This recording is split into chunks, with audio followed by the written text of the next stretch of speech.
T-minus 30 seconds.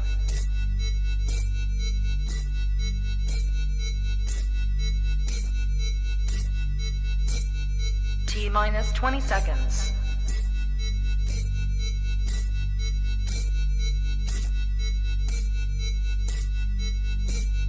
10, 9, 8, 7, 6, 5, 4, 3, 2, 1, 0.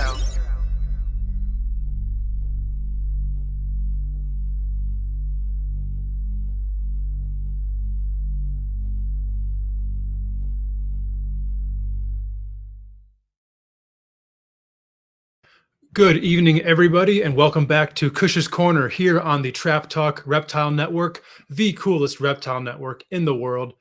We got a very special episode for you guys tonight. I will be joined by Terry Cullen, the president and founder of the Dragonwood Wildlife Conservancy. Lots of different topics to cover, from Terry's life and times in reptiles, crocodile conservation, anacondas, you name it. Terry knows more about it than probably almost anybody in the entire world. But before we get into the conversation with Terry, as always, USARC.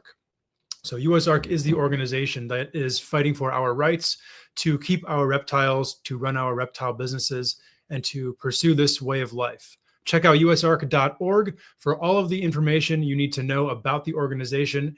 And if you are not already, please look into becoming a member of USARC.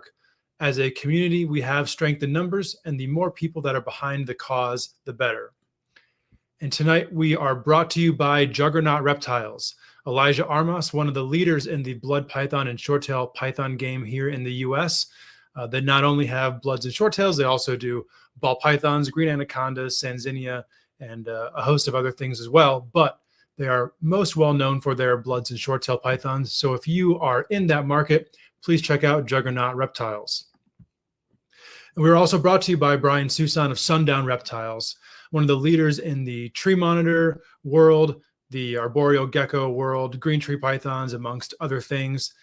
Check out SUNDOWN Reptiles for some of the highest quality captive bred reptiles in the United States. One of my personal favorite breeders, somebody who I really look up to and aspire to be like in the industry. And last but certainly not least, we are brought to you by the Reptile Super Show.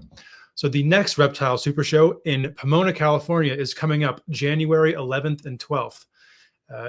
Arguably the best reptile show in the entire country.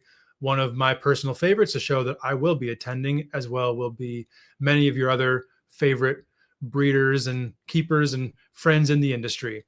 If you are in California, or Arizona, Nevada, you really have no excuse to miss this show. But if you are anywhere else in the U.S. and even the world beyond that, if you are looking to travel for a reptile show, I would highly recommend checking out the Super Show. Definitely worth a trip, and overall just an incredibly fun weekend. So check out their website for all the information. Again, that is January 11th and 12th, the Reptile Super Show in Pomona, California. And here we are, another Wednesday, and really a conversation that I'm very excited to get into.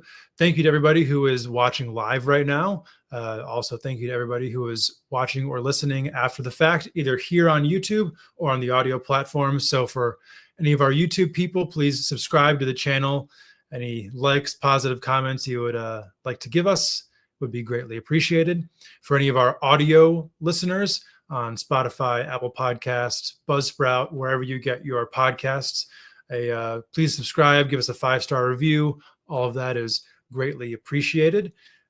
Here on the Trap Talk Reptile Network, there's a new podcast every single day of the week from some of the absolute best hosts in the game, covering a wide range of topics, spanning all corners of the reptile world. So on this channel, there is never a shortage of high quality reptile related content. But with all that said, let's get into this conversation with Terry. Good evening, Terry. How's it going? Well, I'm here at long last. Yes. You and I talked about doing this at least 3 years ago. Mm-hmm. And yes, we did. I think it was over Thanksgiving dinner or something like that. Yep. And here we are, and we're gonna do it and do it well, I hope, and do it right. Yes. Absolutely. Just for those discerning individuals who are looking and saying, hey, I thought his name was Cullen. It is. I actually have two last names. One of them was taken from the people who raised me. The other one was my actual family last name. I use them interchangeably. I've been using my family name a little more often these days. And then I found out somebody made a cartoon out of it, but oh well, that's another story. Very nice. So for everybody who is listening or watching, kind of give us a little bit of a rundown. This could go for a while, but of your life in the world of reptiles and herpetology, herpetoculture. Kind of, how did you get your start, and what brought you to where you are now? Well, I like reptiles and I like amphibians. The end. Thanks so much for having me. There we go. All right, everybody, have a good night. It was a wonderful episode. Well, I have to say that I have relatively vivid memories of being barely a toddler and sitting there and looking at lizards, looking at turtles, looking at everything that was out there in a natural fashion, and falling in love with reptiles and amphibians pretty much about the same time I learned how to walk. Mm-hmm. And anyone who says that was 16, I'll see you later. I was fascinated by them. I was just absolutely fascinated by them. And the more I learned, the more I realized something that I go by today, which is we know so little about these animals. We really do. It's pathetic how little we know about these creatures. What's even more pathetic is that there are an awful lot of people out there who think they know a great deal. And thinking you know a great deal and knowing a great deal are two different things. One of my precepts is that I will not let people call me an expert. I will never be an expert. I will be a student for my entire life. If I start becoming an expert and anybody hears me say that, check me in somewhere and throw away the key. The amount of ego and craziness that goes on in today's world is beyond my ken. I'll tell you that. The first time I was actually on TV, I was either 7 or 8 years old with a little garter snake that I had caught. And I thought this is going to be a great educating experience for people. It was on this little kids show. And I brought a can with a few night crawlers in it, and I decorated the can very nicely, and I dumped out a night crawler, and little guy goes right for it, and he's chomping it down, and I could hear the people from the production people from the group gasping and going, "Got to get this off of there! I got to get this off of there!" But that was my first time on TV. I was lucky enough, and I guess some of this would be called persistent enough, that I got to see some of the true greats in herpetology. And I was lucky enough that at that time, my foster grandma would take me places. Nobody else would, so she was absolutely wonderful in that respect, and many other respects. She was a little German lady. I was sitting on a chair in the basement of the Field Museum when I was no more than 7 or 8 years old. Wow. Asking questions, talking to them. This was at a time when people would act as mentors, something we desperately need today and we don't have. Yeah. Those people aren't there anymore. Nope. All you have to do is look at some of the papers that are done these days in the so-called professional field, whether it be academicians, people who work in museums, zoo people, and the amount of egotism and sheer bullshit is incredible. Reality has taken a left turn somewhere and doesn't seem to want to come back. There's so much more for us to learn. If we knew 5% of what we needed to about reptiles, I would be elated. But I don't think we're anywhere near that. Sure. And time and time again, we're in a situation where people don't know how to look things up. They don't know how to research. Oh, I'll Google it. What? Are you kidding me? What do you mean you'll Google it? One of the most flawed bits of communication and information is Google. Yeah, maybe it's okay for changing your oil on your Corvette, but in reality, when it comes to things that have to do with the wild world, somebody wants to come say hi here. Little Millie, come on up. There she is. Beautiful. Yeah, one of the little girls. Anyhow, for those of you who don't know me, I rarely talk without an animal. I like to have an animal with me while I'm talking. I like to be able to use that animal at times for stimulating conversation and questions, but many times it's just a soothing thing for the animal and for me. We should do an episode on that at some point in time, which is animals that are more than just a pet, animals that you develop bonds with, which you really do. And this is not woohoo or crazy shit. It's an important thing that a few people understand, very few, and most of them it's by accident. Sure. We'll touch on that at another point in time. Mm-hmm. The focus of what I did when I was, let's say, 7 to age 11 or 12 was getting as much information as I possibly could.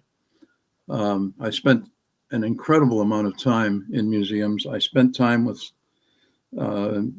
people like Schmidt and Inger and Bill Dickinson, who was the curator of lower vertebrates in Milwaukee Public Museum. Milwaukee Public Museum, by the way, used to be the third best and largest natural history museum in the United States.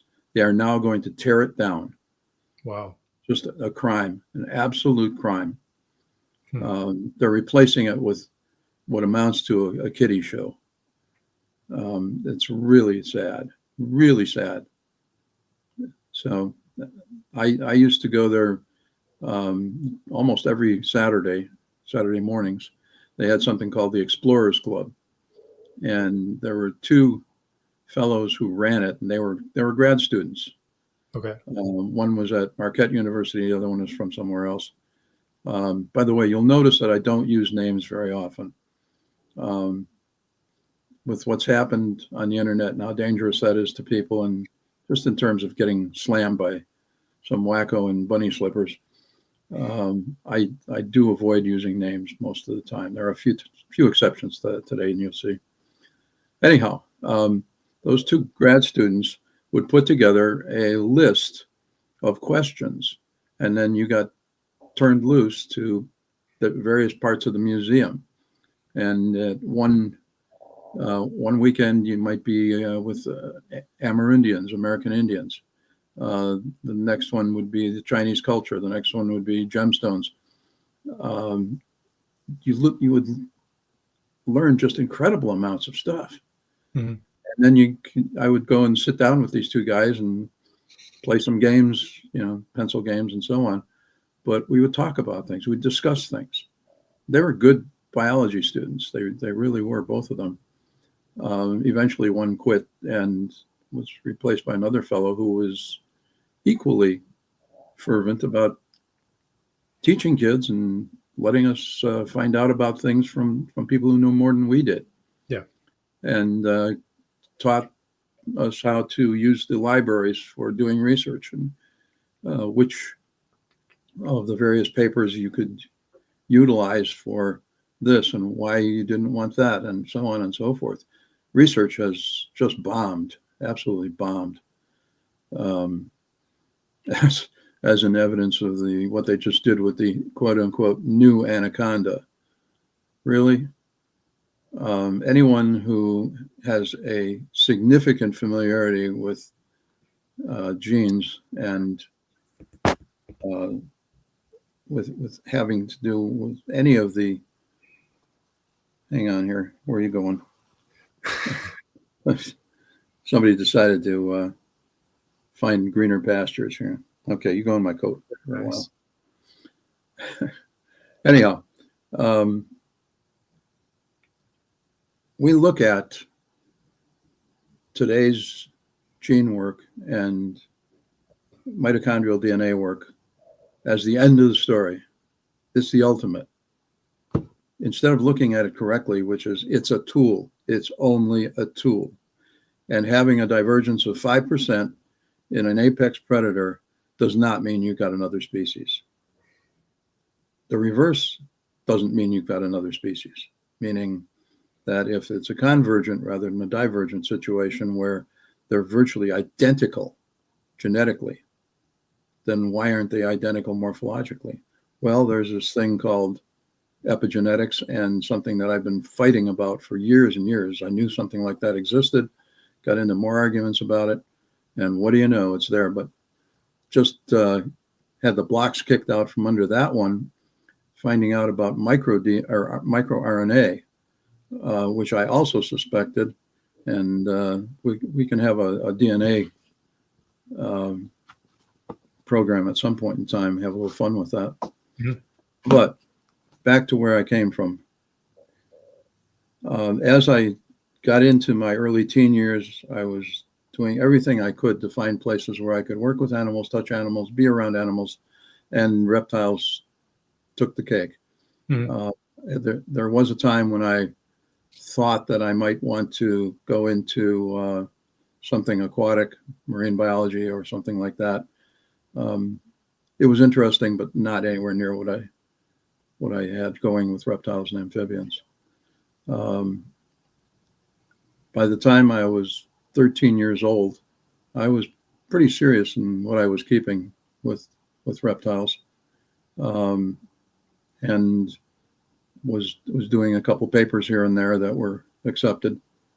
I think one of the first ones I did was on heterodon being venomous, which is the hognose snakes. And I won a little something or another for that one. Can't even remember what it was. But anyhow, I was very unhappy with the family that I was with. Ended up running off and quitting, or trying to quit high school and go to college. Mm-hmm. I managed to do one of those two things, which was go to college, but they would not graduate me from high school in spite of the fact that I met all the criteria. They forced me to stay in high school for another 2 years, but I was only part-time. So I had to have a certain number of credits. I spent a lot of time in metal shop and learning how to type. So they made one big screw up, and that was telling me I had to have X number of high school credits before they'd let me go. The metal shop and the wood shop and the typing lady had me for most of that time. I was simultaneously going to classes at a university, and that university was in Illinois. I would, at the end of the school day, run out of the high school, and 1 block away there was a Greyhound bus stop that would take me down to Chicago.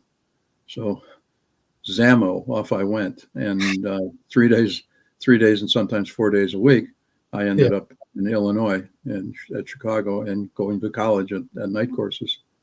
So there's much more to it than that, but that's how it all got going. Sure.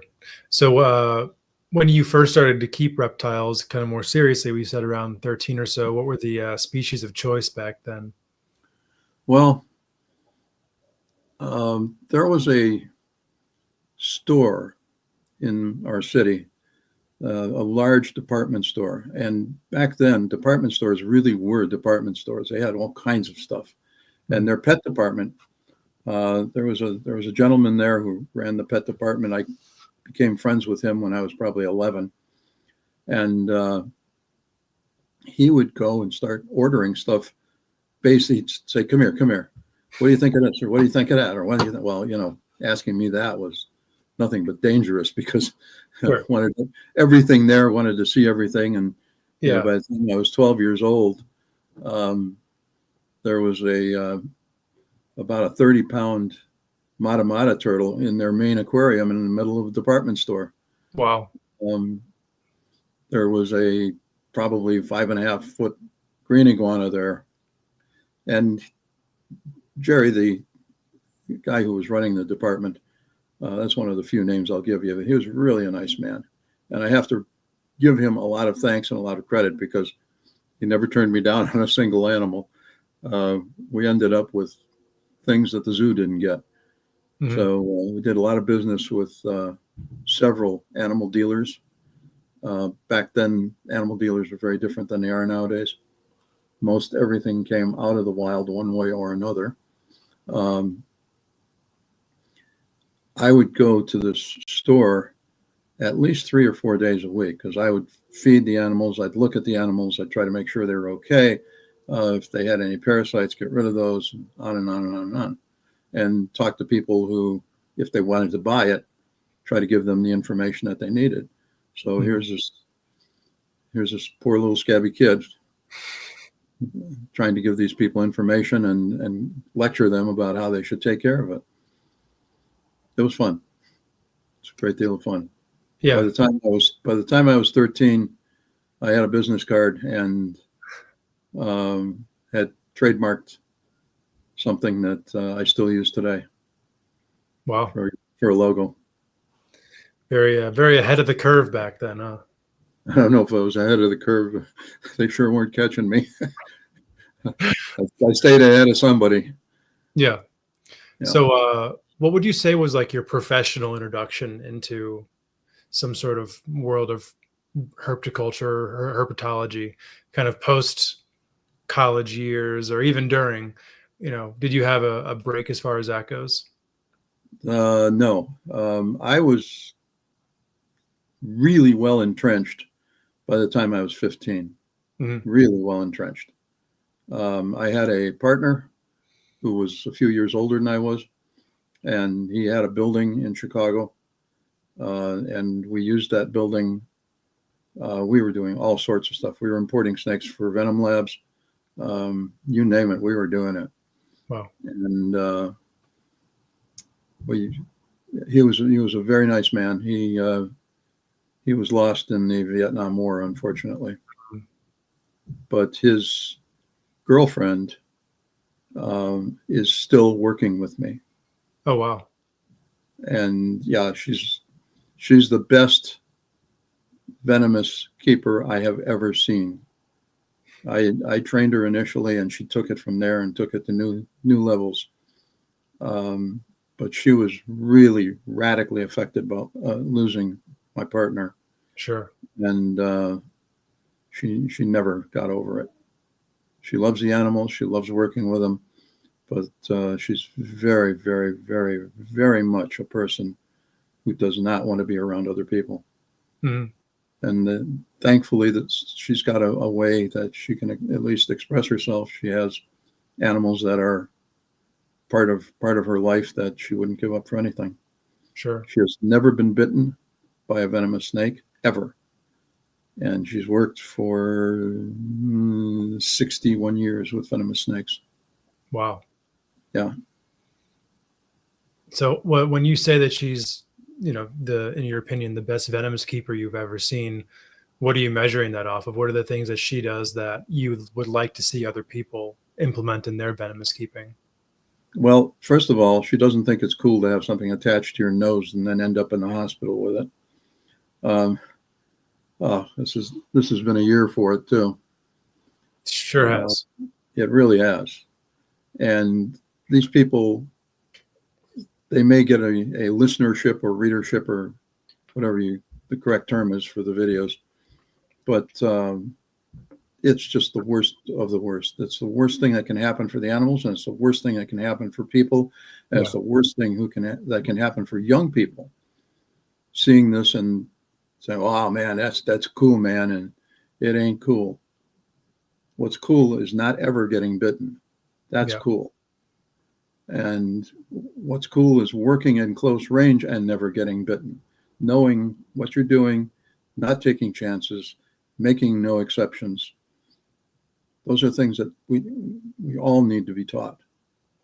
Yeah, absolutely. I'm best known for working with crocs, even though I do just as much with snakes, with lizards, with turtles, et cetera, down the line. And I've worked crocs and big crocs almost my entire life. I have never been bitten by a croc. And that got me into a big heated argument with some people at the AZA at one point in time. Well, we'll save that for another day. Yeah. I'd have to imagine that'd be an interesting one. Especially because I was one of the first people to work in close quarters with crocs in situations that were deemed dangerous by the people from the AZA. And I kept trying to get it through their skulls and their biases that what I did was much safer than what they do. And it was certainly more convenient for the animal and a hell of a lot less stressful for the animal to be able to go in, say, okay, we need to replace a valve in this animal's pen. We could do that the way that the zoos did it, which was throw ropes around them and drag them around and scare the hell out of the animal and make them even more upset about human beings, rather than calling them over, saying, okay, buddy, you're here, you're going to stay in this corner and wait till I'm done. It's just simple training and teaching that you did with the animals. And I trained animals for management purposes. I wasn't, putting balls on their nose and seeing if they could bounce them. My reason for training them was simply that: ease of management, far less stress on the animal, much safer in every respect. And they weren't always trying to break out, jump at, bite at. Some of the easiest ones to train, by the way, are Cuban crocodiles. And by God, don't anyone go out there and think that you're going to train a Cuban crocodile. It takes experience and it takes knowing a whole bunch of things about these animals before you can pull that off. Sure. And I do it in a relatively slow way. There was a young guy who came to me at one point in time. He desperately wanted to learn how to train crocodilians. And after 2 days, he gave it up because he said, this is too slow. Well, he ended up going and making a living out of going to zoos and trying to train them with various bits and pieces and bells and whistles and, little things that clicked.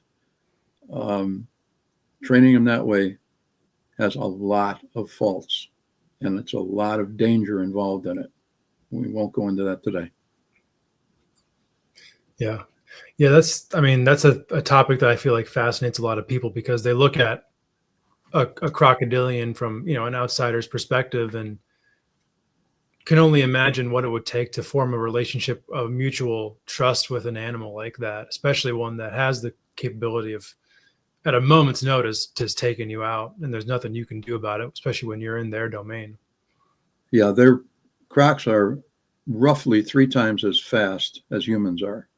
So if you are within striking distance and it decides to strike, you're done for. Yeah, it's got you.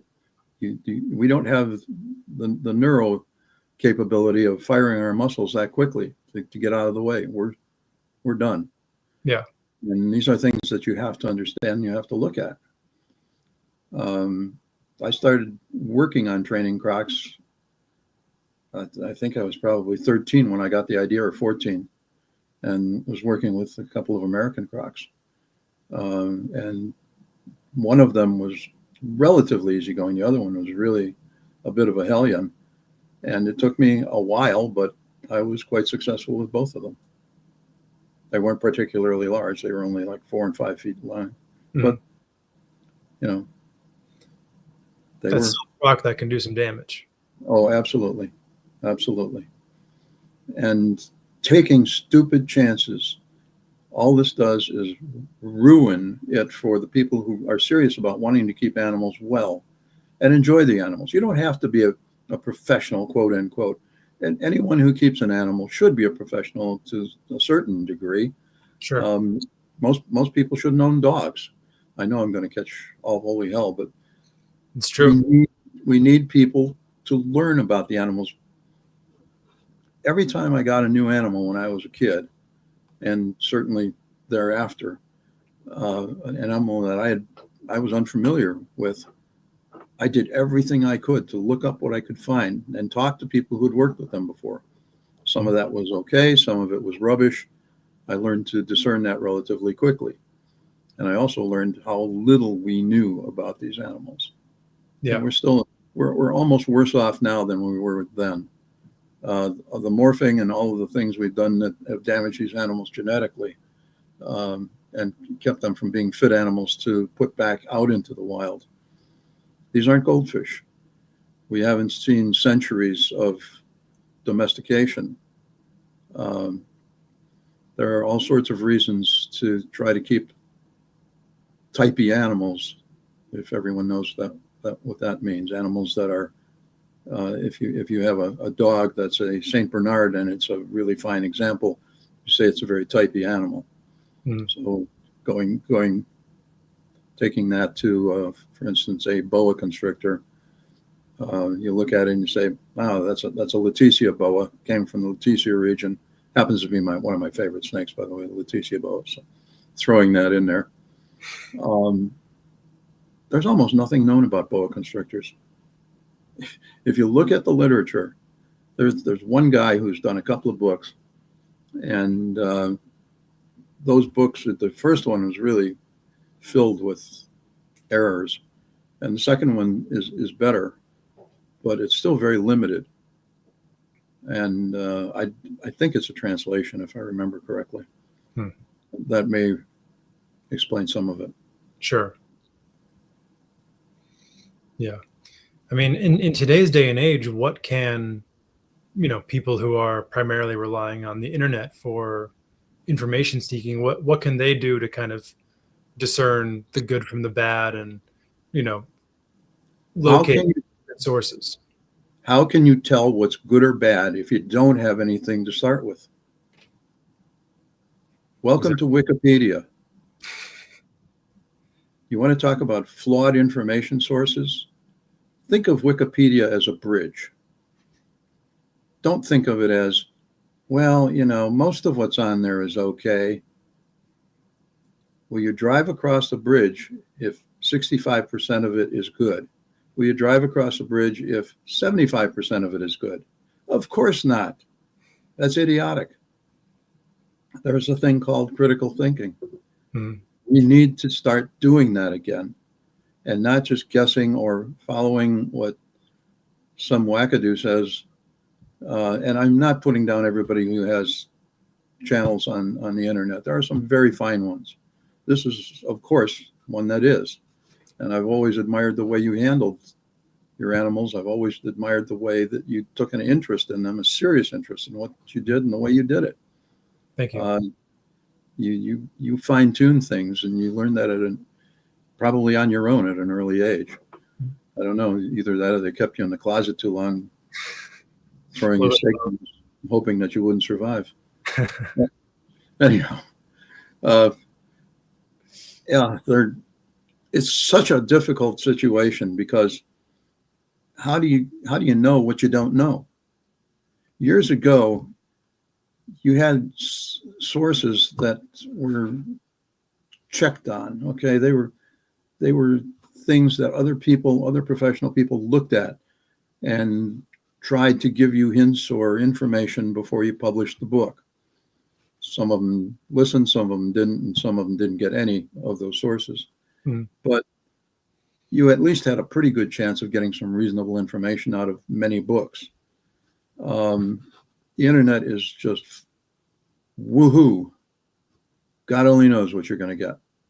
I was reading something on Wikipedia about 2 weeks ago, and about 3/4 of it was very scholarly and slipped in at about the 75% mark was some of the most absurd stuff you can imagine. Mm.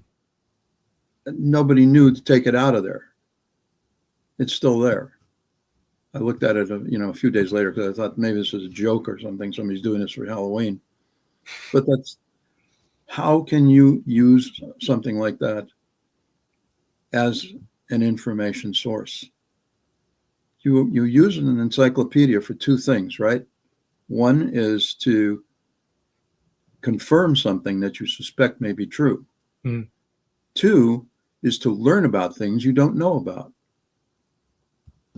Wikipedia cannot be depended upon for any of that. Yeah. It's abysmal. It really is. Like most people's command of the English language these days. That could be another show. Yeah, definitely. Another thing I wanted to kind of introduce kind of in terms of, your history is your work in the field. When did that start? When did you start to, and even branching out more than locally, when did you start taking trips to, go experience animals in the wild? You work in South America. How did that become part of your life? I hope I'm not going to get struck by anything here. When I was 14, I headed off to Colombia. Wow. How did I do that, you say? I had a friend who had an uncle who had a farm in Indiana, and I managed to kind of put things together so that it looked like I was at that farm for about 2.5 weeks, and everybody played along with it. my so-called parents never found out about it. That was my first trip, was going to Colombia, and I went to several places in Colombia. I had a great time, and this was before Colombia became much more dangerous to go to. Mm. And that got me started, let me tell you. Also, actually, before that, I was going down to the Caribbean, but that was to see relatives. Okay. And so that actually, I guess that would have been the start, because I managed to get around to a fair number of islands before I was even 10 years old. Go out with some fishermen and hit some of the islands. I'd work on the boats, and my pay would be to get taken to various places that I thought it would be interesting to go to. Is that when you first became kind of familiarized with Cyclura? I was familiar with Cyclura a whole long time ago. I knew what Cyclura were when I was 5 years old. Mm. I'll just leave it at that. 4 years old. 3 years old? I don't know, something like that. But, 2 years old? Yeah, that's substance for another story. A whole bunch of stories. After that, part of what I had was a really lucky experience. When I was going back down to the Caribbean at one point, I was about 9 years old, I believe. I was on a Pan Am flight, and two of the flight attendants took an interest in me and said, what are you doing? You're by yourself. And things were a lot different when you flew back then. You walked into the terminal, walked onto the plane, and sat down. That was it. It's like a bus. Hmm. Now it's like taking a bad beating for a new college that you're trying to get into. No, and they were very nice, and they talked, and I said, that's where I have relatives, and that's where I go frequently, and as frequently as I can afford to scrape together the money to do it. That's where paper route came in. We don't have those anymore. No, and so they kind of went away for a little bit. They came back, and they gave me something to eat. I don't remember what it was because I was so blown away. They each gave me their contact information and said, okay, next time you need to go, you call one of us. Well, it amounted to free tickets. All I had to pay was the tax on the tickets. Wow. I don't know what the law was exactly, but I had to pay tax on those tickets. So I would go down to the Caribbean for anywhere from $4 to $6. And this lasted me, and as I got older, I was going to other places using Pan Am as well. They used to fly just about all of the Americas, Mhm. and I could go pretty much anywhere I wanted for maximum about 11 or 12 bucks. Wow. Yeah, and even then, who couldn't afford that one way or another? Sure. Be annoying enough to your grandma, and she'll give you money to go away. No, I wasn't that way to her. But she did give me the means to go to a number of places that I wouldn't have been able to otherwise. She was a wonderful lady. So yeah, I was traveling like crazy.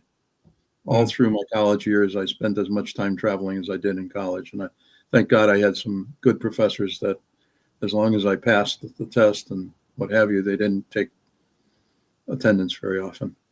So Yeah. It's very nice. I would never make it through college these days. They have become very obsessed with taking attendance. Yes, I do remember those days. I remember the days after I missed that attendance, coming back in, having to explain myself too. Those were always fun. So the first trip down to Colombia, what was the goal of that trip? Just to go there and to see animals. Mm-hmm. It really was. Any targets? Was it an anaconda seeking expedition? No. As far as anacondas go, the first one that I worked with was a male, and he came into the department store that I was telling you about. Okay. He was about 6 foot long when I got him, and I learned an incredible amount about anacondas working with that little guy. His name was Alfred, and he ended up on the front page of the high school newspaper one day. Very nice. Back before people thought it was horrible that you kept animals. Yep. So where did the anaconda fascination start off? Was that just a species that had always been something that had caught your eye as a kid? Yeah, and if you asked me what my favorite, bar nothing snake would be, I would have to answer two snakes. And there are a lot of runners up, by the way, hundreds of them probably. But boa constrictors would be one of them, and anacondas would be the other, for very different reasons. And anacondas are just plain weird animals. They are very strange animals. Once you understand something about them, they're completely different animals. You've seen me work anacondas, sure. And as you can see right now, I got I think she's about 7-8 feet, something like that, stuffed up my jacket because she's looking around. They are very odd animals. They're behaviorally very strange. They are structurally very odd. They are an animal of excesses. They are the strongest. They are the largest. They are probably the longest, or at least they were before they were all slaughtered out of the environments. But we can talk about them some other time. You get me started on that, and you're going to have 2 episodes on your own here. Yep. So. Okay. Yeah, by the time I was 18 or 19, I was making regular trips down to South America, and I caught the biggest anaconda that I ever had, and who I still have, as much as people don't like to believe that. They are the longest lived of any snake I know of, and most anacondas don't live past a few months in captivity if they've been pulled out of the wild, especially the larger ones. And there are reasons for that. And primary acidosis is one of the main reasons, where it's essentially collapse of the liver and the hepatic systems. You can avoid it very easily. I did some work for the Hong Kong Zoo a number of years ago because they kept importing these larger anacondas, which is really a shame. And a few months later, they were dead. I would estimate, and this is an estimate, that 95% of, maybe 98% of large anacondas that came into the country were dead in almost no time at all. Wow. Yeah. There are all kinds of reasons, but they they break down to the fact that as tough as they are in the wild, that is how sensitive they are in captivity. Very sensitive animals in captivity. Heavily parasitized when they come in, and that's another episode. So, but to sort of ask backwards, to answer your question, I've always been fascinated by them. They're such strange animals. They aren't like any other snake in the world. They're not. They are very odd animals. Before this all started tonight, you and I were talking prior to the show, and I told you about an experience I had at Tinley Park. I was there trying to raise funds for our nonprofit. We, by the way, are a 501c3 nonprofit, one of the very few that works almost exclusively with reptiles and amphibians and conservation education, habitat preservation, on and on and on. At the end of this, we'll talk about that a little more, but please understand that we live and die by your donations. So anything you can do to help us out is always very, very much appreciated, and it goes only to the animals. None of us are paid. We are all volunteers, including me. I've never taken a check, nothing. It all goes right back into the animals and right back into the work that we do. But anyhow, I was there trying to do some fundraising at the show, and I had an anaconda with me. She's about 13 feet long. She's an exceptional animal for a number of reasons that we won't go into today. But people were getting her picture taken with her. She's about 100 pounds right now. And one guy walks up and says, "What the hell? How come that damn thing isn't ripping your throat out?" And my response to that could have been many things. I decided to keep it peaceful and just say, because she knows she'd never get another piece of pizza. That was a nice little nonsense thing, but it sort of broke the ice. And I started talking to him. I said, virtually everything people know about anacondas is simply wrong. They are very strange creatures. They are also very afraid of man, don't like to be around men, and it takes time for them to adjust to human beings. There's no two ways about it. Yeah. This 13-foot anaconda has probably been handled by 2,000-3,000 people. Just absolutely a big, happy snake. Yeah. Yeah. How do they get that way? You don't just pick them off a cloud. It takes work. And it takes one of the things that the old-time animal trainers used to do, and it was called proofing. It was getting an animal to the point where you got it to a point where it virtually would not bite. And it's not until it got to that point that you would say that animal was proofed. Old elephant man, a mahout, taught me a little bit about that, and a lot of that I expanded on and learned on my own. But so much is wrong with the way people go about working with animals. And it's not just reptiles by any means. Certainly applies even more to dogs, I think, because there's so many more of them and so many mistakes that people make with dogs. I mean, what would you say are like some of the very basic fundamental mistakes that shape some of the issues with human animal interaction in a captive setting? Well, there's one part that's very difficult to get past, and that is you've got to have a good touch. And I mean physically, you have to have a good tactile touch. Some people are born with it. Most people are not. The ones who are not have to learn it. All other things being equal, the ones who learn it will never be quite as good as the ones that have it from mom and dad, from the genes. Sure. That's a hard thing to explain to people. It sounds like something very ethereal, but it's not. It's really the case.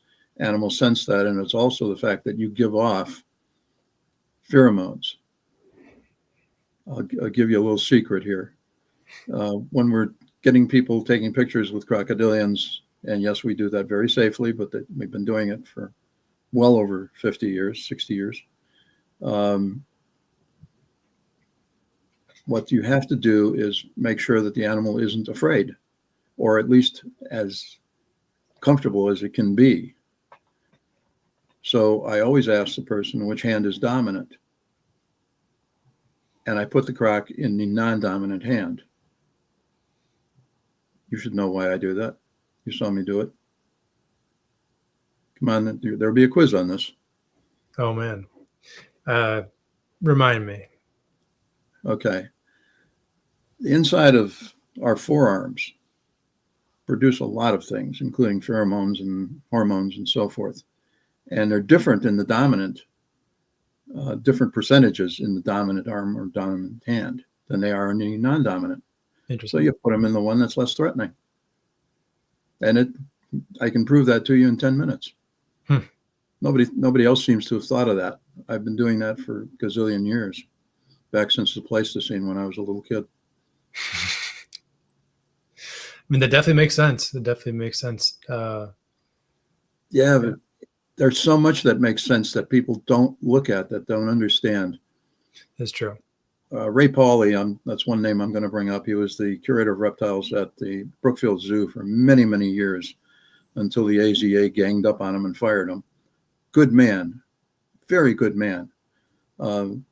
His heart was always in the right place. He was a very smart gentleman.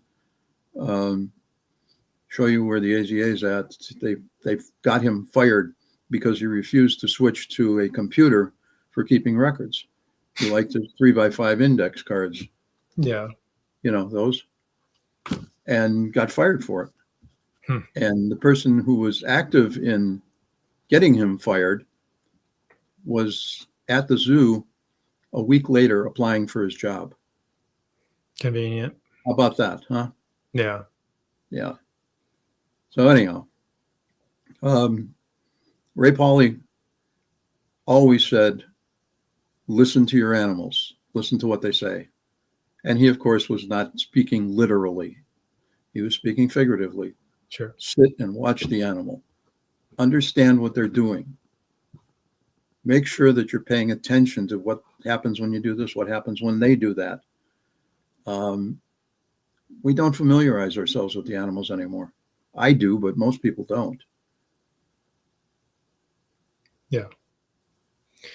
Yeah. And I feel like the other side of it is, listening to people who, are the so-called experts on those behaviors instead of experiencing them with your own eyes, and, not then you question yourself as to what you're seeing when somebody else has told you you're not supposed to have experienced that behavior. And it's like, well, I did, but I guess I was wrong because such and such told me I was. So. Yeah. Just an anecdote from Australia. I've gone to Australia many times. It's also the home headquarters for the Crocodile Specialist Group. I'm one of the senior members of that, the IUCN Croc Specialist Group. I went to one of the crocodile parks there, and they were walking around with about a 4.5 foot saltwater croc all taped up. And the guy who was leading the tour was talking about how you can never tame a saltwater croc, and you can never take your eyes off of them, and they're just natural born killers, and on and on and on. And this wasn't, a bad place. This wasn't a roadside zoo or something. This was a very decent facility. And he kept harping on this. And finally I said, can I see him, please? And he said, oh, you got to be careful. I said, oh, fine. He's got tape all over him, right? So I looked at the croc and I said, if you come back in an hour, he'll be sitting on my lap. And the guy said, well, that's what I'd expect. I said, yep, but he won't be taped. And the guy said, I'm not going to be responsible, blah, blah, blah. I said, you don't have to. And I said, you can call the boss. He knows who I am. And he probably will say, let me do it, which he did. They came back with the whole group of people, and here was the croc sitting on my lap. No tape. Mm-hmm. Is that something that I recommend to people? Of course not. The result of decades of work that I've done with these animals that I can get away with things like that. And get away with is the right word. It's not anything you should do. I'm not telling you to ever do that. Wrong thing to do. Again, that's just an anecdote. That's all it should be taken as. I wasn't trying to make anyone feel bad, but I just wanted to show him that there are other sides to that coin. Sure. And we need to look at things very differently at times and realize that reptiles aren't doggies. Although some of them have very dog-like behavior, like Cyclura. Yeah. They really do. I kind of wonder if they went to dog school at one point in time. They're remarkable, ancient creatures. They really are. Ancient creatures.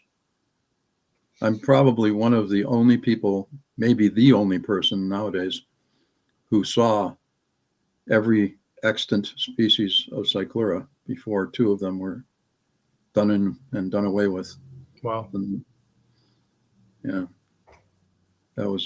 that's a horrible feeling to be probably the last person that ever saw Cyclura nigerrima, which was the what was called the third rhino iguana from Navassa. Interesting. When did those go extinct? Say again, please. When did those go extinct? When? Yes. I saw two of them in 1966. And those were the last ones I ever saw. Wow. I tried to get funding to go back. It's a really tough place to get to. Navassa Island is a very rugged, very rough place to get to, a very small island. And the big problem I had is I was just a little kid and nobody wanted to listen to what I had to say. And here I was preaching to these guys about, you're going to lose this species, you're going to lose this species. They also had three species of palm trees on that island that were found nowhere else.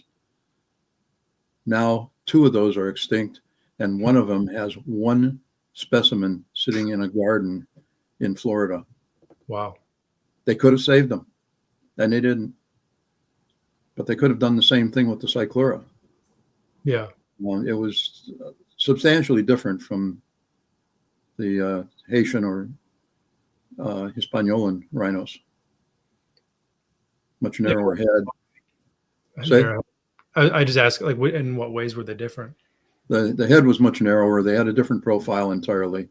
Size-wise, they were about the same, but they're more slender. Okay. There was a couple of records of them being in zoos, but we were never able to really substantiate that. We looked around to see if any of them might still be alive when I came and announced. I finally got back to that island in the early 1980s, and they were gone.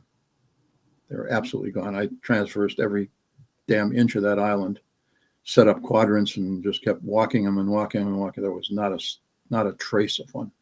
Wow. They were gone. Likely the Haitians got in there. The Haitian party boats would stop there. Haitian party boats are not what you're thinking. Those are pirates. They called them party boats because the stuff that they stole ended up nailed to the sides of the ships and so forth. There were some very rough characters.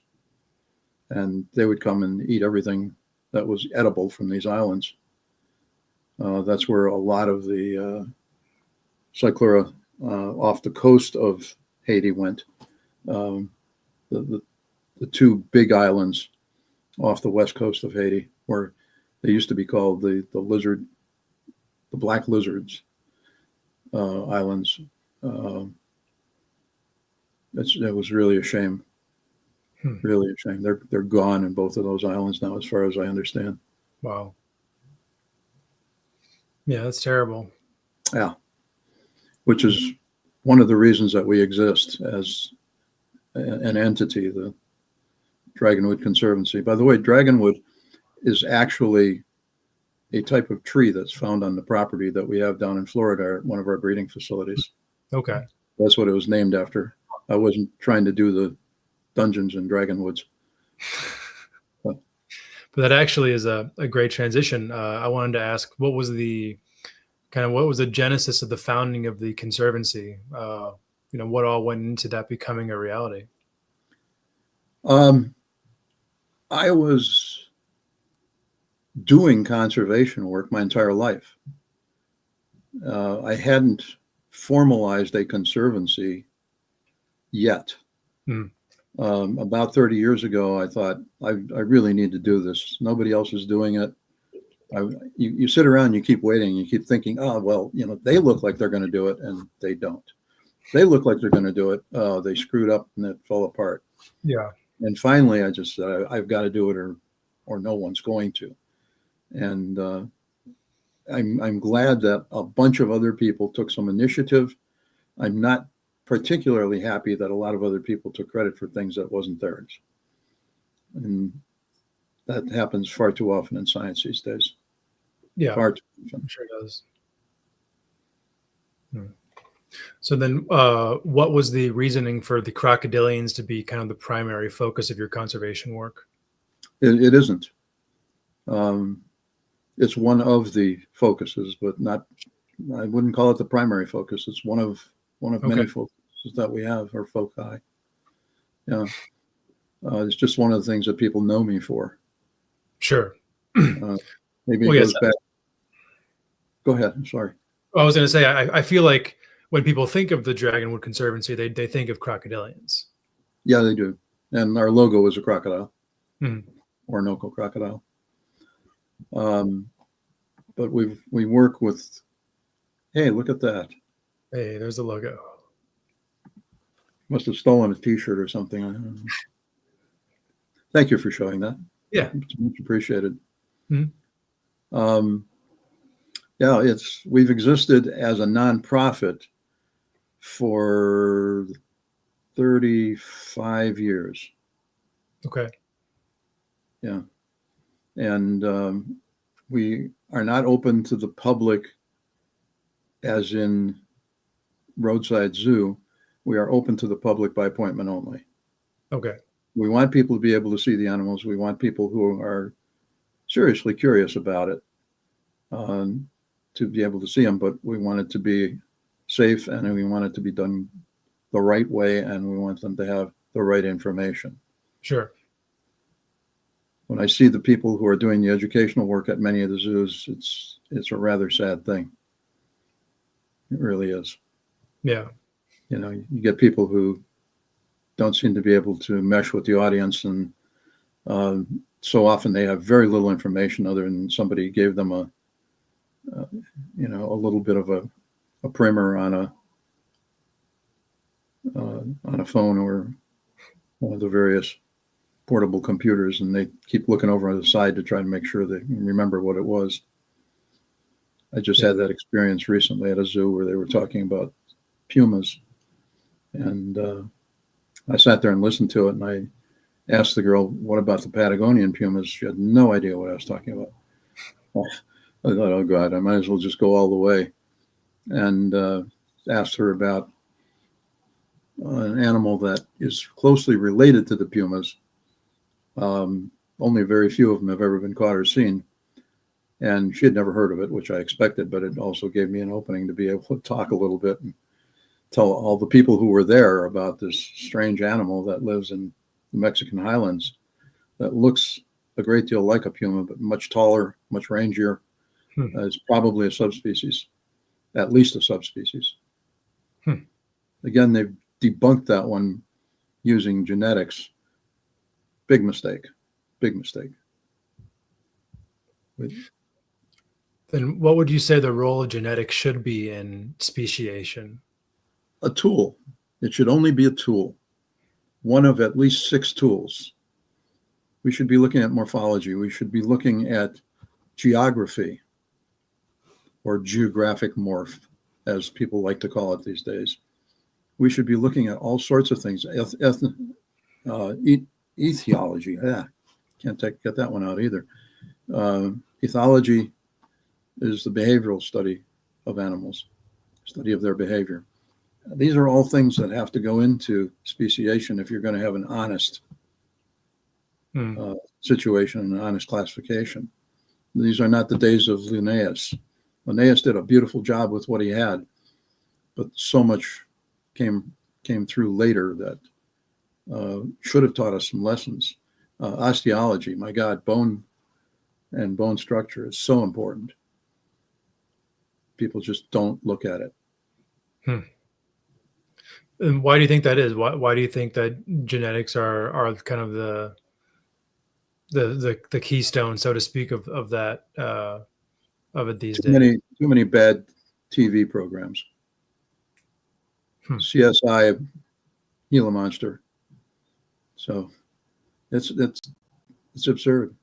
It really is. I'm a member of the crocodile RNA and DNA group, and we've discussed this on more than a few occasions.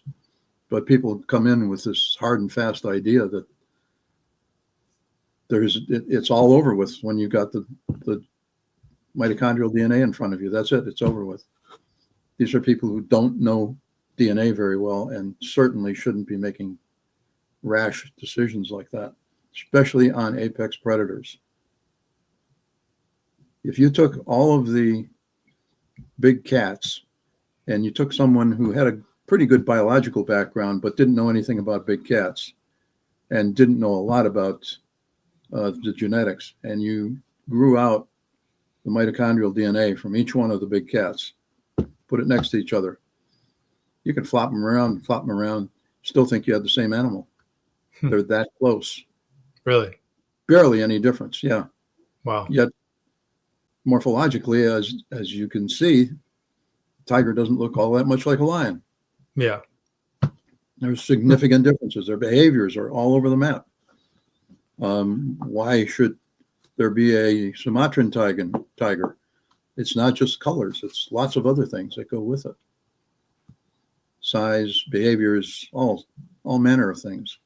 Things that should be taken into consideration. Yeah. Yeah, I feel like that's a topic that most of us kind of lay people are so, far from having an understanding of. I mean, myself definitely included. And a lot of times I feel like it's even confusing to look at it from an outside perspective as to why certain decisions are made.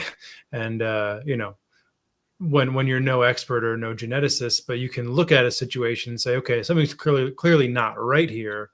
Feel like there's an obvious problem. Yeah, it goes right back to people who look but don't see. With apologies to Simon and Garfunkel, that was a bastardization of something they had in a song. It's really ever so true. You have these people who work with these animals day in and day out, and they look at these animals day in and day out, and they don't see the animals. They don't see what's there. They don't see the behaviors. They don't see the color changes. They don't see this. They don't see that.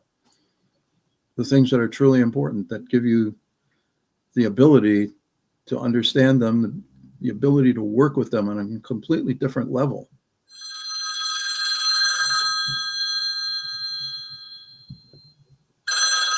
I'm sorry. Somebody's calling in on my phone and I can't stop them. No worries. I'm using it as my hotspot. Come on, guy. Go away. Take the hint. I kill you. Anyhow, I apologize. Not much I can do about that one. I wasn't expecting any calls on that phone tonight. Apologies to the listenership for that little delay. Yeah. One of the things that I think we should talk about, because I know we'll get into it at some point, is nutrition. And you finally decided to come back out and say hi. Hello. She is.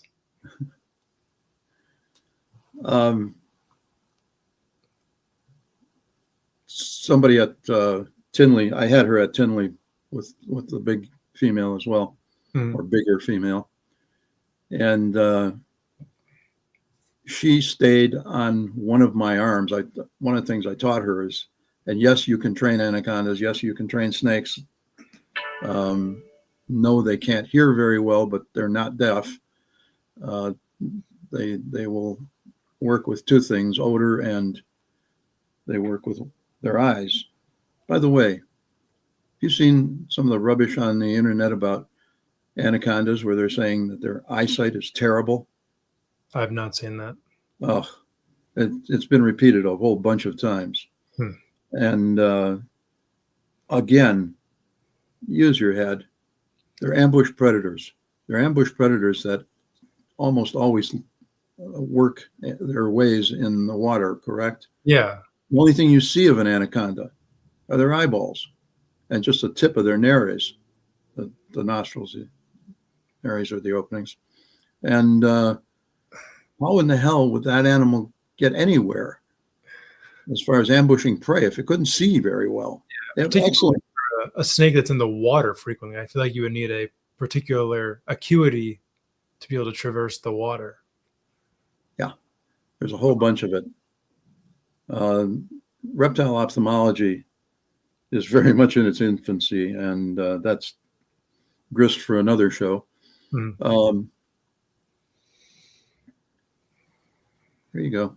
Anyhow, I taught her to wrap around my wrist and my forearm and just circle it and just use that for her holding place. And just I don't use my hand or anything else. She just hangs onto my arm, which makes it a lot easier for me to do whatever I want to do and still have the snake with me. And people are always fascinated by that. Well, why isn't she letting go? Must be the heat of your arm. It has nothing to do with the heat of my arm. There are times when she might be seeking heat, but most of the time she's got more than enough. We keep them pretty toasty warm, and then we put water packs in with the animals if it's cold, and do what's necessary to make them comfortable. And it's something I taught her. I started by teaching some Madagascar ground boas the same thing, and they're really naturals. They can do some really fun stuff. Christopher, another mill.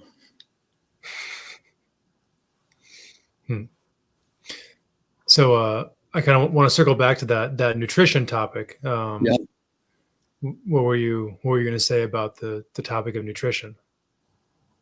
Just that we really should talk about nutrition. I mean, nutraceuticals is one of the areas that I've worked in for my entire life.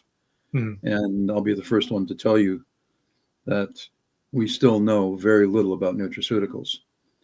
We know very little about supplements. We know very little other than the fact that, if you're going to be honest about it, we need far more than we normally get in our diet. And certainly these animals need far more than they normally get in their diet in captivity. Sure.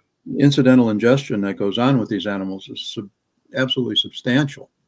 That anaconda, anytime it would eat out in the wild, it would be taking down a bunch of mud. It would also be taking down plant fragments. It would also be taking down any insects that landed on this thing and got crunched in the process, and on and on and on. That's called incidental ingestion. Crocs are the same way. All animals are the same way. They get all kinds of stuff. And whatever animal that the anaconda brought down, let's just say it was a capybara, there's all sorts of stuff on and in a capybara. Other bugs, parasites, you name it. Yeah. Things that get digested by the anaconda. And that's just the start of it. Anacondas are very pH sensitive, and they have preferences for pH. It's one of the reasons that, all the boo-ha about them allegedly taking over the world is just that. They are not Burmese pythons. They are not as much of a generalist as a Burmese python is. I think a Burmese python could live in popcorn and peanuts if they had to. They're very different animals. These guys are much more specialized. They live in areas that are very, very acidic. They Amazon drainages that they live in, and the Pantanals, very acidic areas. That's their preference. Does that translate into how you approach them in captivity compared to how other people might treat their anacondas? It is, as far as what I supplement them with. Yeah. Okay. But supplementation is very complex if you're going to do it right. Sure. It's not, go out and buy some baby vitamins and hope that it does what you want it to do. It may help, but you need to be significantly more well-tuned to what you're doing when it comes to working with any sorts of supplements. It's not that you're going to do a lot of harm. Most of the time, you're not going to do harm, but you probably are wasting your money on a lot of the supplements. Sure. I'll just throw one example at you. Calcium. Okay. How do you get calcium in an animal? Well, you give whatever it's eating calcium, sprinkle it on the crickets. The amount of calcium that's absorbed that way is almost non-existent. Tiny amounts are, and it may mean the difference between the animal dying of being hypocalcemionic or hypocalcemic. But the truth of all of this is that the complexities are things that we have never studied. I've put years and years and years and years into nutraceuticals. I've got a couple that I've patented and so forth, which we were talking about a little earlier. Mm-hmm. And I'm the first one to say that we know very, very, very little about nutrition. We know very little about nutrition in humans. Yeah. Doctors are the first ones to admit, if they're honest, that they get 1 hour of nutrition. Yeah. Maybe 2 at the most. That's it.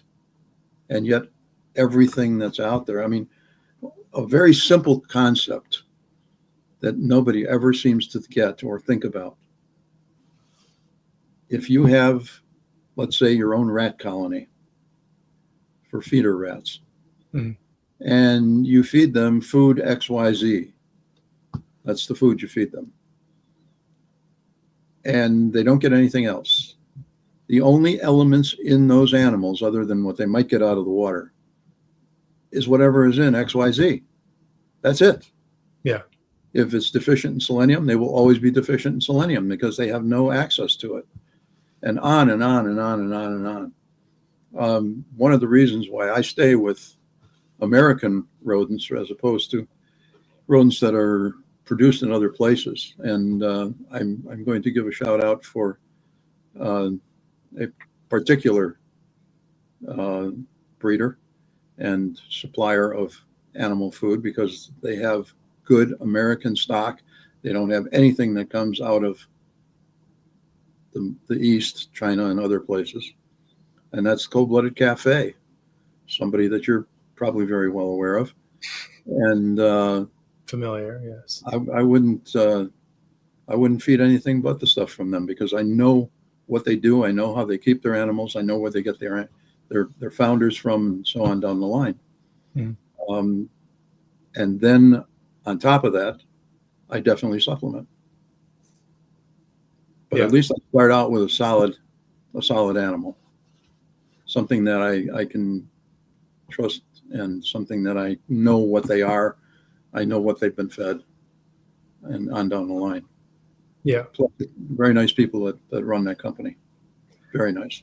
I feel like a point that you made a couple minutes ago that is one that resonates with me and probably lots of people is just not having any clue on where to start with supplementation, and the risk of spending hundreds of dollars for no positive outcome, or even having the ability to measure what that positive outcome could be.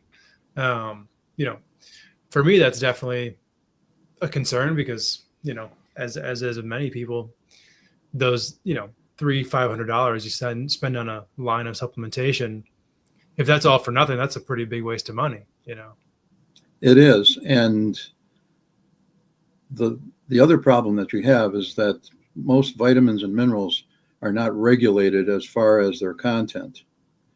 I was very happy to see there is a Scottish gentleman who is doing a weekly program where he is testing. Last week it was berberine, which is a very important supplement. And he found out that of the, let's say, 20 brands that he bought, the majority of them did not contain what they were supposed to contain. Some of them didn't even contain any berberine at all. Wow. So you're getting scammed. How do you know you're getting scammed? It goes right back to what I call the Wikipedia effect. If you don't have an atomic absorption unit and you don't have the ability to test these things, he sends it out to a couple of labs that do the work on it. And I thank him for that, because he's really helping people out and keeping these companies honest.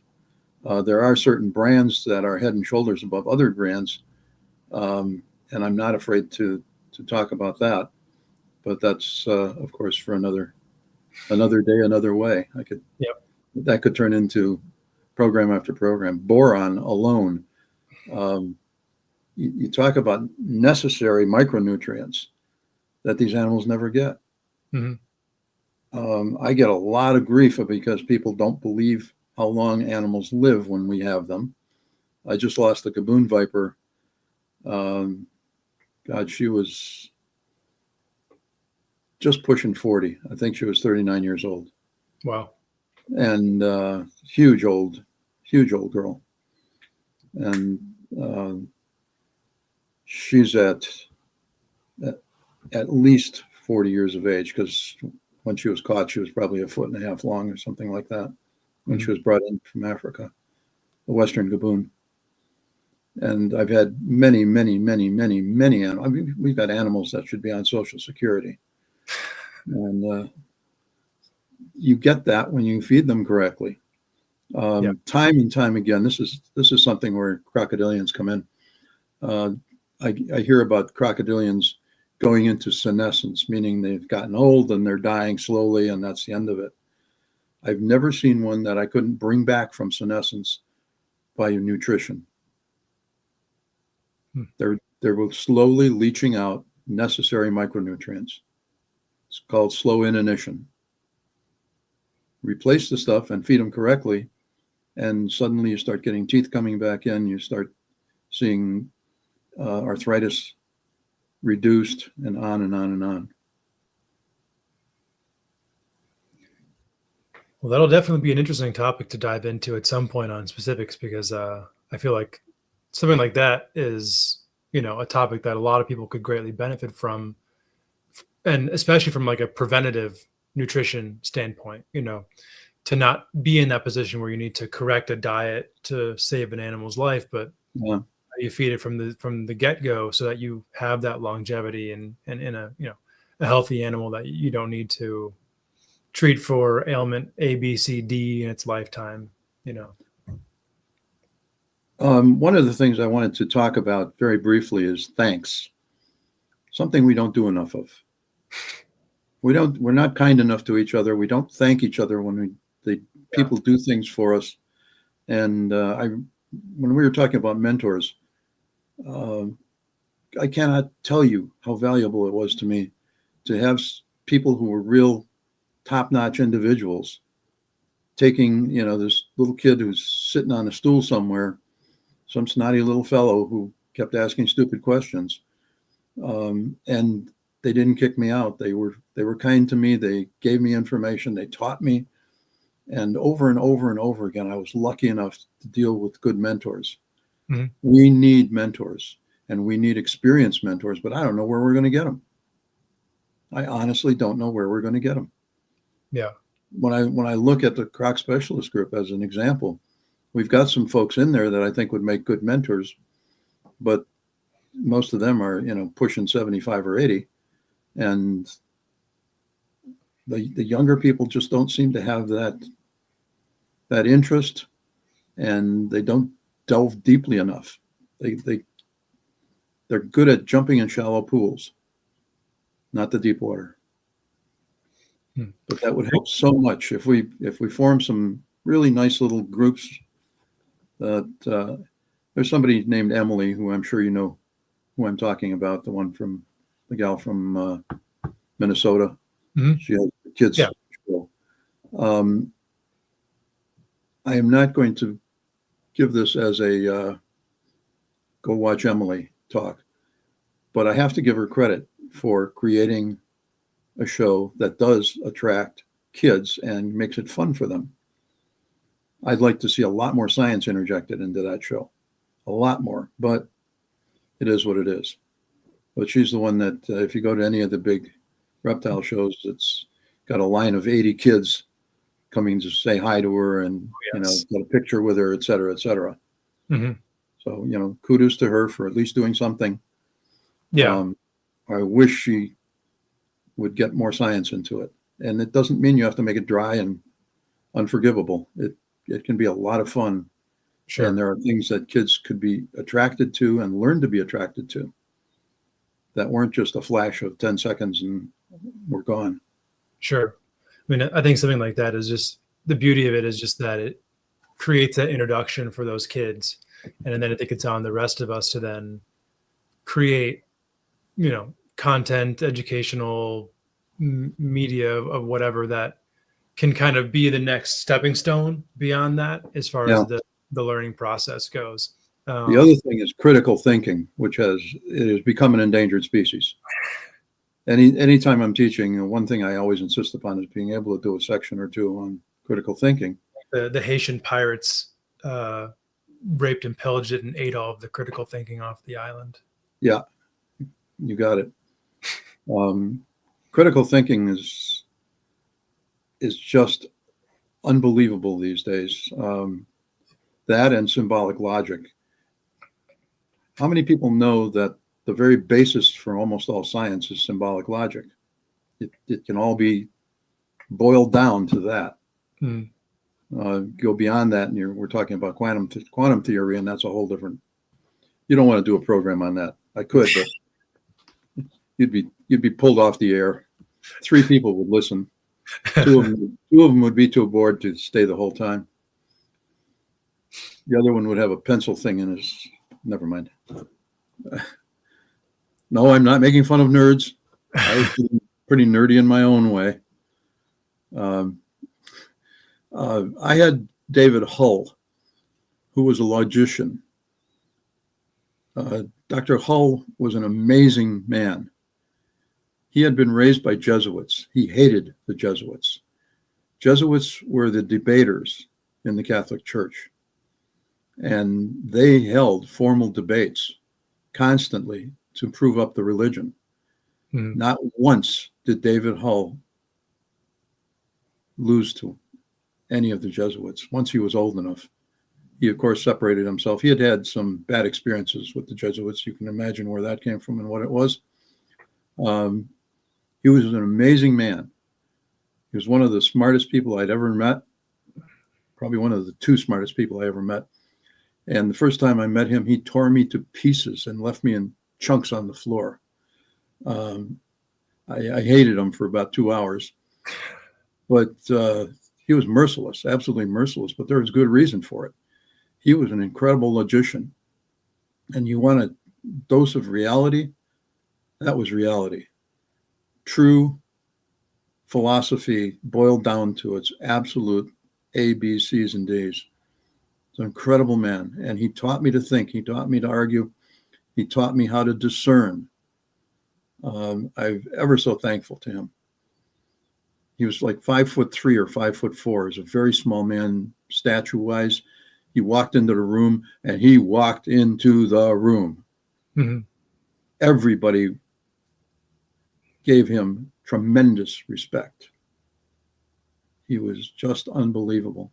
So wherever you are these days, whatever dimension you might be in, or even if you're not, if you're just feeding the fish somewhere, thanks, David Hull. You were an amazing man.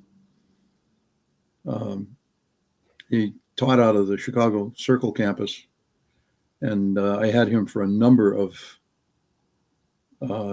philosophy courses. Philosophical Problems in Biology was one of them that I really enjoyed that he did. The 600 and 700 level classes that were tough, but for me they were fun. But who the hell knows how to do any of this anymore? Yeah. Where do you see any courses that include critical thinking, true critical thinking? A few statistics courses are still out there. There's a book called, Hang on. I can do this, I think. Maybe. Oh, there we go.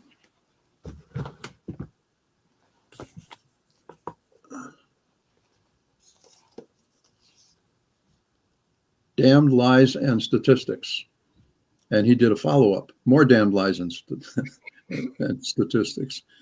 Great books, because they teach you how not to get fooled by bad statistics. Okay. And that's what you need in science, especially if you're going to publish. There's so much tripe out there these days. It's incredible, the things that get accepted somehow. As far as logic goes, can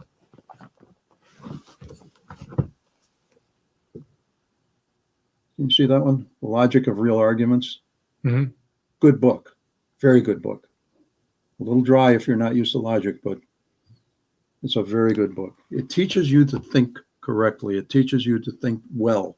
It teaches you not to make stupid mistakes. What do I know? The world would be a much better place if more people were on that kind of wavelength. It would be an infinitely more peaceful world. And it would be an infinitely more caring world if people followed those precepts. Believe me, it would. Mm-hmm. Wow. And to be able to discern data the way you should, not woo-hoo, that's the way I want it to be. I don't care what you want it to be. It doesn't matter. My opinion is worth the same thing that your opinion is. Nothing. Having data, having proof, that's another story. You can believe whatever you want. However, there's a converse to that. If somebody comes up to me and says, hey, I've got this orange hippopotamus that lives under my bed and it's got purple spots. First thing I'm going to say is, can I see it? I will not knock somebody down for that, because I spent way too many years going to sideshows to learn how not to be fooled. And every once in a while, there was something incredible at those sideshows. You really would see the two-headed donkey, or, something else that was an actual remarkable thing.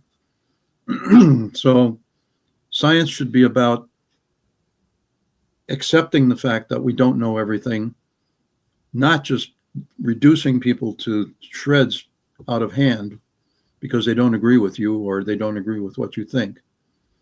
And as I've often said, if somebody says, hey, that drunk guy over there who's sitting there with the paper bag, he's got the Hope Diamond in the bottom of the bag, I will go over and look at that bag. There's always that chance. We put way too much on the expert syndrome in this country. Do you know who Bill Haast was? Mm-hmm. Miami Serpentarium? Yeah. Bill Haast was absolutely one of the most knowledgeable guys when it came to venomous snakes, and developed all sorts of techniques for producing good venom for antivenin studies and other studies. Mm-hmm. He was a very nice man. I don't know that he ever graduated high school. He was very smart.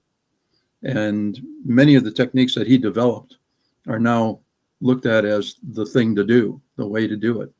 Yeah. These are the people who need to be brought into the fold, not kicked out and laughed at. Sure. The expert syndrome in this country is terrible.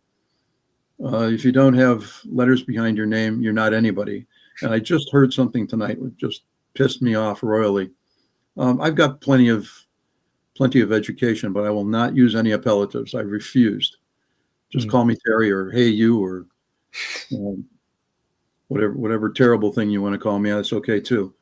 But don't call me an expert. Don't call me doctor. Just call me Terry. Mm-hmm. I don't want to isolate myself from lots of other very smart people who are out there. And for whatever reason, maybe these people didn't want that type of education, or maybe they couldn't get that type of education. Anybody want to argue about somebody named, well, I'll let you figure this one out. Who do you think was the most outlandish yet important person to work with electricity in the early 1900s. The most outlandish person to work with electricity? Outlandish, but still very, very skilled. Would it be Tesla? Of course. Of Yeah. course. And Tesla had abilities beyond mortal man. You know, the guy was just unbelievable. Mhm. That's why the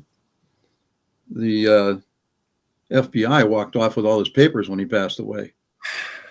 And we lost so much because of that. Yeah. So much that he had done. You also need to have respect for some of the older people who have worked in the Sure. zoos over the years, the ones who really put their time in, the ones who didn't get they got kicked out of Procter & Gamble and now they work at the zoo. Mhm. The ones who were there because they wanted to be, the ones who cared about the animals, the ones who realized that animals don't go to bed at 5 o'clock and get up at 8 in the morning. That if you've got a sick animal, you stay with it. There are very few of those people left. I will throw out one name here, Colette Adams. You can figure out which zoo that is. She's a remarkable lady, and you can call her at 3 in the morning and find out that she's babysitting a sick armadillo or pangolin or something. Mhm. And she's the assistant director of that zoo. But she's what we should be. There are very few like that. Very few like that. Everybody's working on the next half-calf, decaf, orange, and three-point blossom, new species, or new morph rather, not species, new morph of ball python, boa, or something. Yeah. Oh. If people understood genetics, they would find out very quickly why they shouldn't be doing that. There are natural morphs that occur. Stick with those. Yeah, I feel like that's a whole other rabbit hole to. Oh, it sure is. It sure is. And you know, there's nothing wrong with having fun. Mhm. As much as people would love to tell you shouldn't have fun, animal rights people, so-called animal rights people, have done more damage to conservation than any 3 oil companies. And it's amazing. It's amazing what these people have done. You talk about not thinking. You talk about the things that they try to convince people of and try to make it sound like they know what they're talking about. They just make stuff up. Yeah. I don't want to see an animal injured, harmed, or anything else. But I also don't want to see people getting conned out of their life savings by a bunch of hucksters who didn't do well in high school, lost all their personal power, and figured out that it was the way to go, having something to do with animals where they can bring out all the weeping puppy ads and all the rest of it, many of which are just simply staged.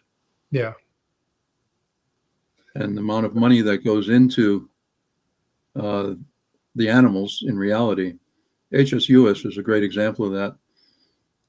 If you ever want to find out more about them, how they really operate, there are a couple of sites that take them apart down to their last atom, and they deserve it. Mhm. They're not a humane society. They're a society that rakes in bundles of money so that a very few people can benefit from it. Yeah.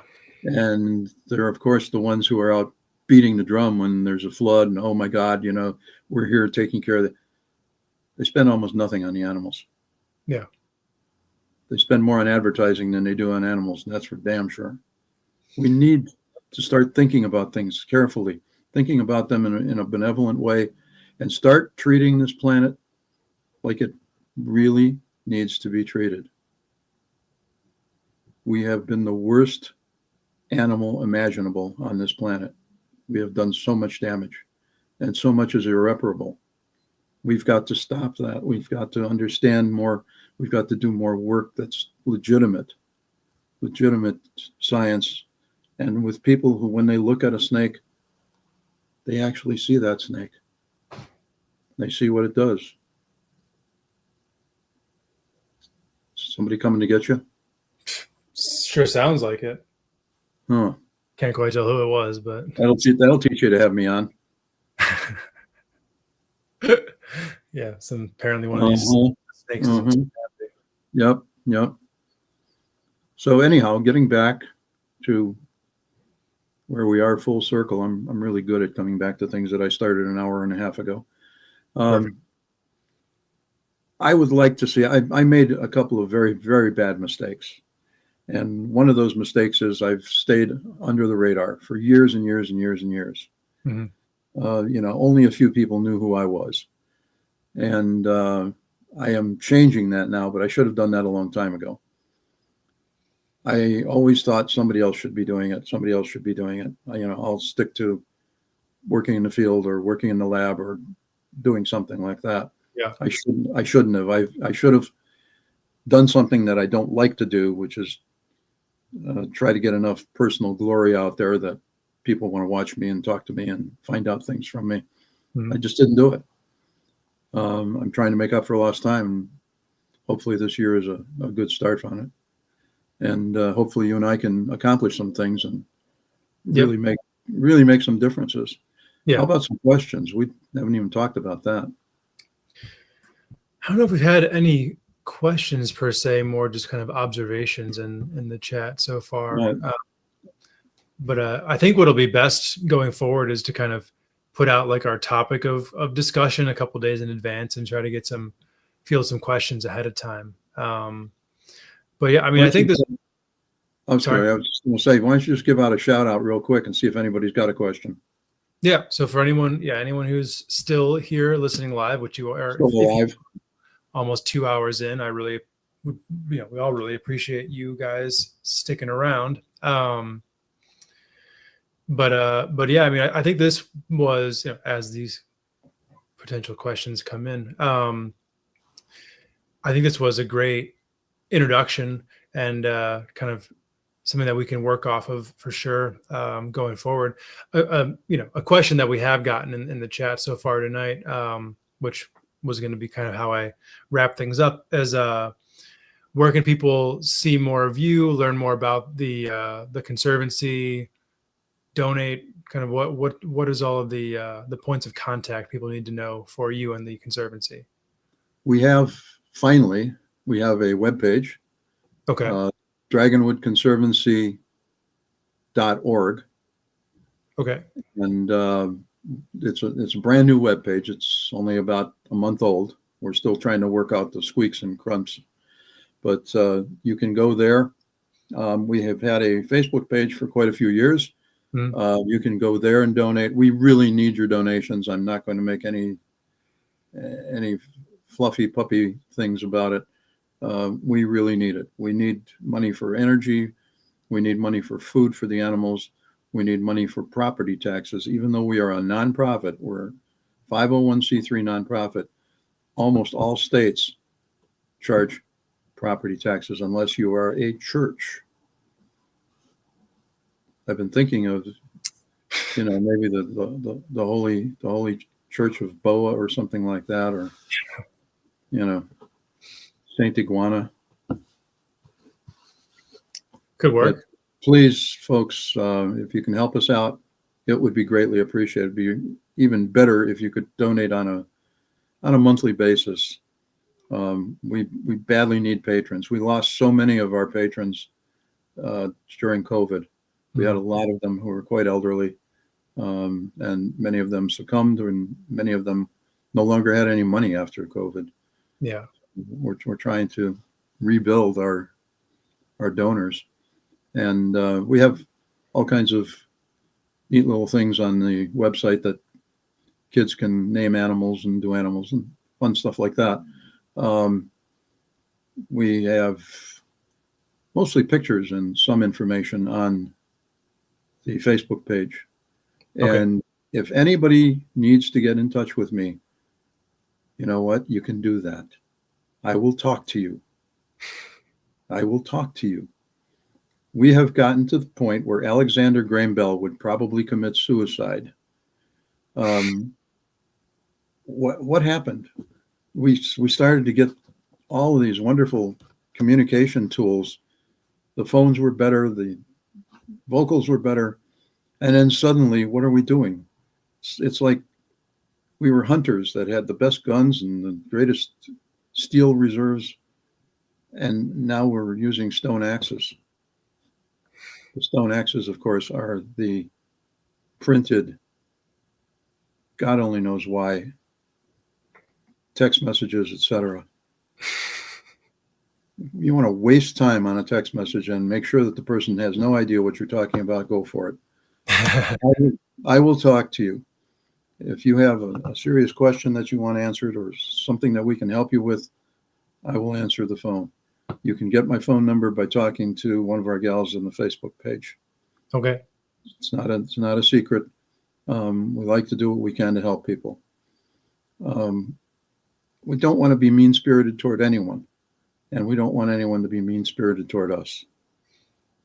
It should be a situation where we each are helping the other in ways that we can. Mm-hmm. We need a lot more compassion for each other. I'm hoping that that's going to start happening again. We're coming out of one of the ugliest periods we've ever had in this country. Very true. Yeah. You want to show our the mission statement? Yep. There you go. This is our mission statement. And it says, I think, some very important things. Yes. Yes, indeed. The ultimate right of any animal should be the continued existence of its species. Carefully targeted, palatable education, not legislation, is the key to conservation and environmental success. Yep. That is me, that is my quote, and I live by it. Yeah. No, that is true. You really can't break it down to a more basic level than that, as far as just the the kind of ethos behind conservation, and then kind of contrasting that with some of the rhetoric of the animal rights groups. It's unbelievable what people get duped into with those people. Yeah. Yeah. Another thing, if I don't know the answer, I usually know somebody who does, or a place to get the answer. Yeah.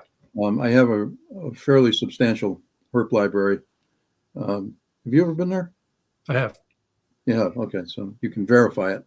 Yes, I can. Yeah. We have over 3,200 herp books and many, many, many papers. I know it's not the biggest library around, but I don't have some people's money. If I did, it would be 2 buildings instead of just 1. Yeah. Yep. Libraries and books, guys.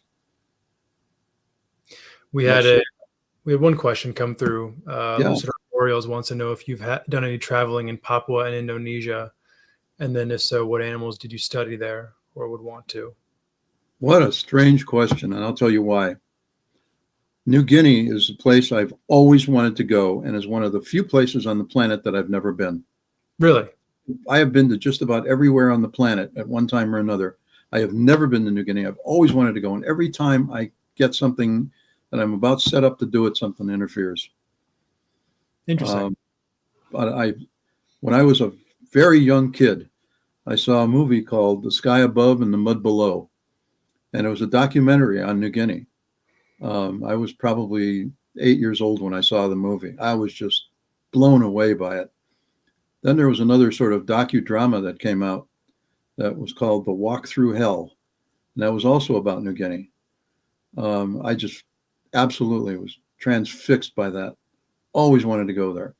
I've been to Australia. I've been to Tasmania. I've been all over Europe. I've been all over Indonesia. Other than that, I've been throughout the Caribbean, throughout South America, Central America. I went to the North Pole. I never went to the South Pole, never wanted to, never had a reason to. And I never went to Russia. Never really had a reason to go there. But almost everywhere else I've been in or near at some point in time or another. And thank you, by the way, for that question. That I don't know how you knew that, but it's the one place that I didn't do any work. The only Indonesian work that I've done have been the other islands. Okay. Been So on a what would bunch. be the animals in New Guinea that you would want to most study? Oh man, New Guinea is an incredible place. One of them would be the white spiny anteater. There are only about 3 or 4 pictures of that thing anywhere, and they thought it was extinct, and now they've got information, good information, that it still exists. Okay. A very large echidna, and there was one in a zoo once upon a time in Australia, and I got to see it there. It's just an amazing creature. It's one of the monotremes animals that lays eggs. Remarkable creature. Wow. There are many, many snakes, many, many lizards that live in New Guinea. The 2 forms of New Guinea crocodile that live there. And yes, there are 2 species of New Guinea crocodile, the northern and the southern range ones. For those of you who like pretty green snakes, of course, we have the chondropython, which isn't called the chondropython anymore. Right. Yeah, I mean, it's a treasury of unusual and rare animals. It really is. Yeah. As I said, what a coincidence that they picked the one place that just doesn't live on my bucket list anymore. It will. I think I'll still get there at some point in time. Yeah. Well, I definitely hope you can. I want to thank everybody and thank them for their patience. This was sort of a stumbling, rambling around, as you said, kind of an introduction to who and what I am, could be. I love questions. I love to answer questions. I love to teach if I know the answer, and I love to be able to tell you where to go if there's another thing, and I love to identify mysteries that we don't know the answer to. That's where people could really be beneficial. Yeah. Wow. Pick something that's very odd. Come out and tell me exactly what happens when a snake sheds. All snakes shed, right? How does it happen? Their skin peels off their body after they. Their skin isn't permeable to water until shortly before they're ready to shed. So what's underneath that skin that separates it? Some subcutaneous layer of fluid that gets absorbed to the skin prior to shedding. Where's it come from? I don't know. Their skin is impervious to most fluids. All of a sudden it becomes pervious again? One of the simplest things in the world. All snakes do it. Everybody's snake sheds. It's still poorly understood. Yeah. There have been a number of studies that were done on it, but none of them are really satisfactory.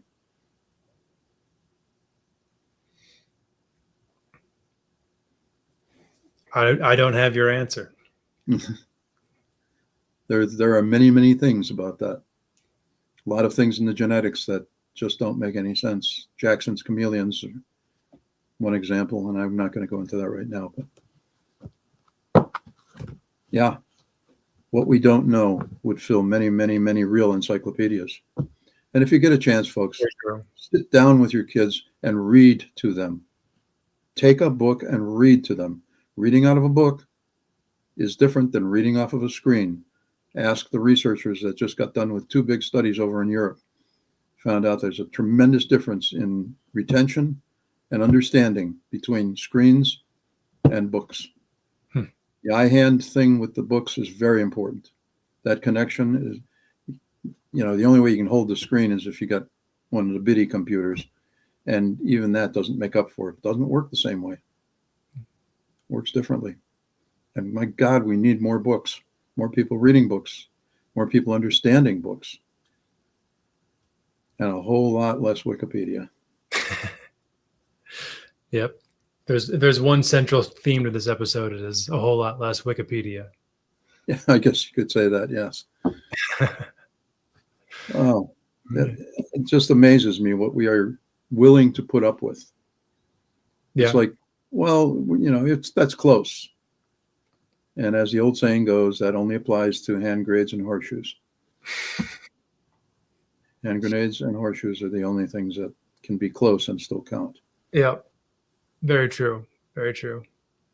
I want to thank you for having me on. I want to thank you for putting this together. Absolutely. It's a great little site, and we're going to do more of this.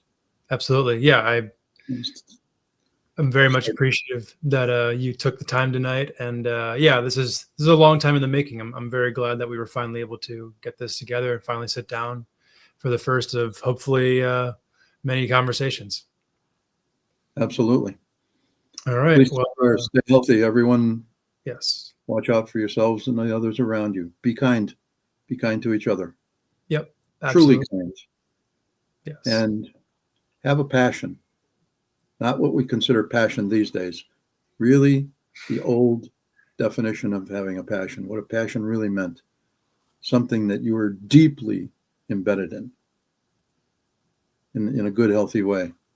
Yes. There's a difference between passion and obsession. Say goodnight, Millie.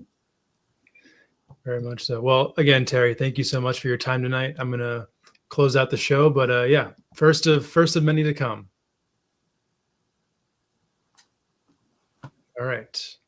All right, everybody. Thank you for tuning in tonight. That was a great episode with lots of information, but planting the seeds for much more information to come. Again, for us here at the Trap Talk Reptile Network, please subscribe on YouTube, Spotify, Apple, all of the places where you can find the podcast. There's a new episode of a list of different podcasts every single night of the week here on the Trap Talk Reptile Network from the best host in the game today.